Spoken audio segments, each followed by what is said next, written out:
Well, welcome back to Mr. Obsolete's Vintage Homesteading. Today, I'm taking our tree that we chopped down in the last two videos. I'm going to take it out and split it. But first thing we're going to do is load it. But we're going to be using our picaroon. This is one of the best devices ever invented for handling wood. For us, firewood is what we heat with, and so this makes it so easy to move it.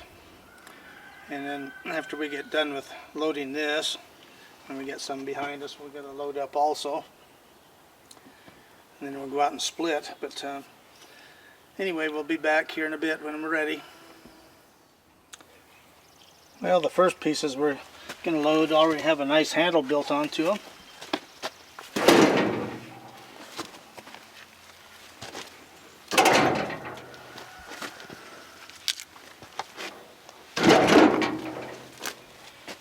Now there's a little bit of a trick to using these.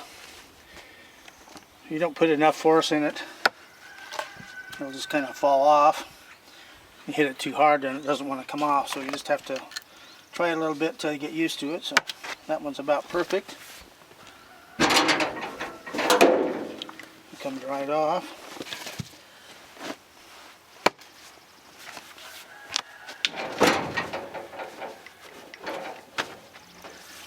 And this really saves your back.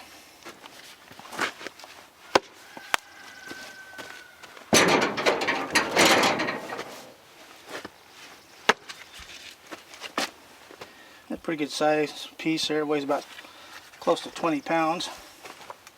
And since you can hold it in close to your body, you're not straining your back.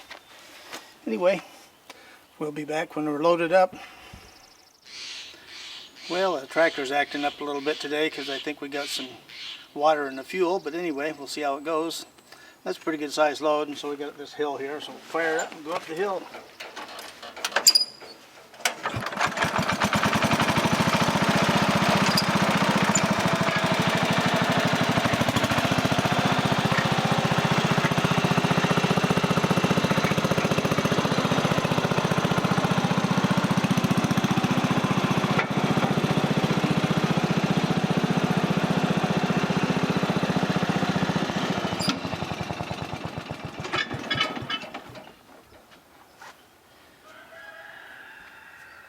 Well, we'll get the rest loaded up and be back when we're over ready to start splitting.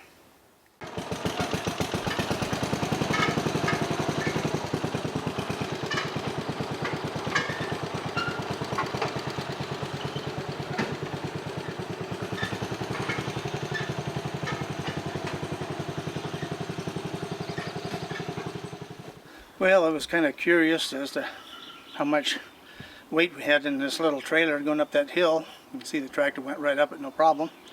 So anyway, I'm going to measure the weight on all of these pieces, and then we'll be back with a figure, and then we'll get started splitting.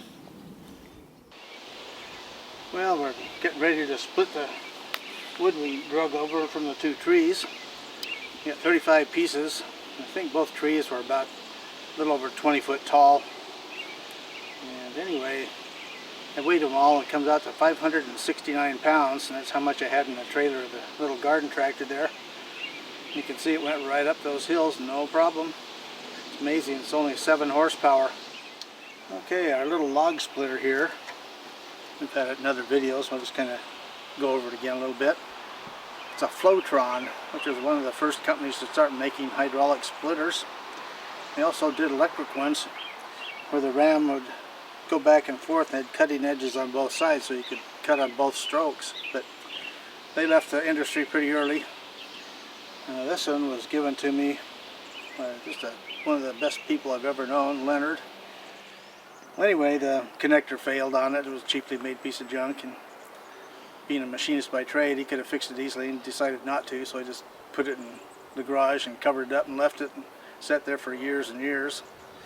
So anyway, I machined out a part and used a Lovejoy connector on it to go between the pump and the motor. And what that is two metal parts and has teeth on it and has a rubber insert. And so they go together like this, and it gives a little bit of cushion.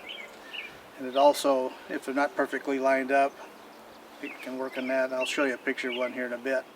Anyway,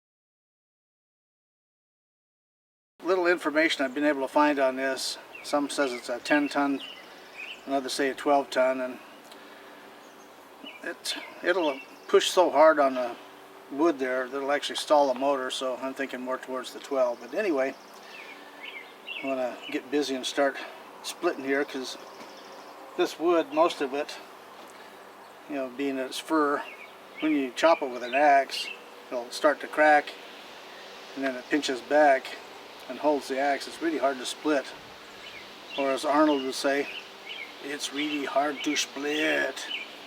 So anyway, I'll get started and get cutting here.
Anyway, looks like we ran out of gas.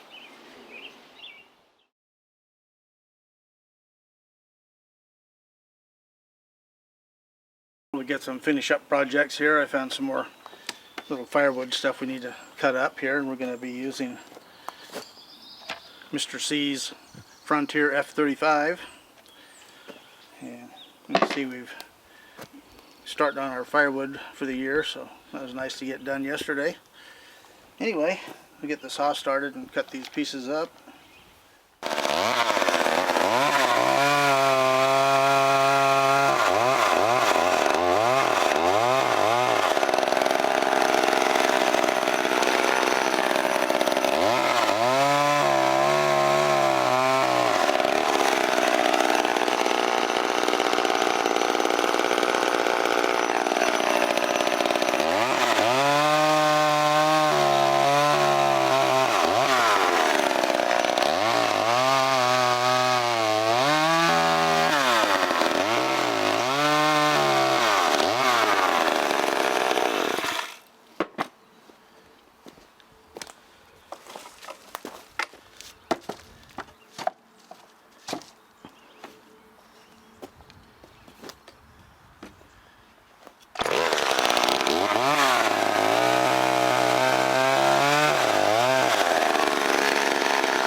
Okay, well, the last little chore we're going to do today is did these cookies about 3 weeks ago. I treated them with linseed oil, so this is the one that has just straight linseed oil on it. I'm going to split them in half, and we're going to see if you can see any measurable penetration from the oil, so I'll be right back here. Okay, well, the linseed oil penetrated at different areas. Big difference over here, about 1/16 of an inch, and here it kind of varies. And the best over here, clear down to here, and less here, but anyway, kind of interesting. So that, okay, well, this one is 50-50, 50% turpentine and 50% linseed oil. So I'll get this split and see what it's like. Okay, well, the turpentine didn't really hardly penetrate. It's only about 1/16 of an inch here, and on the out part of here you can't even see where it's gone down into the wood grain. This side just a little bit more. That's kind of disappointing. Still feels kind of wet too. Anyway, I'll be back with the last piece. Okay, well, this one we used heated linseed oil. It feels pretty dry. I did 2 coats on these too, so I waited a week and put the second coat on, and then the total length of time we've had is like 3 weeks, so I'll be right back after I split it.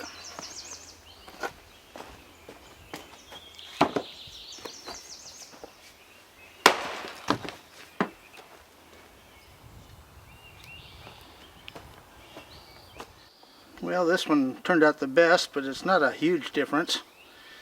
You can see along here it went in reasonably good, and barely any here.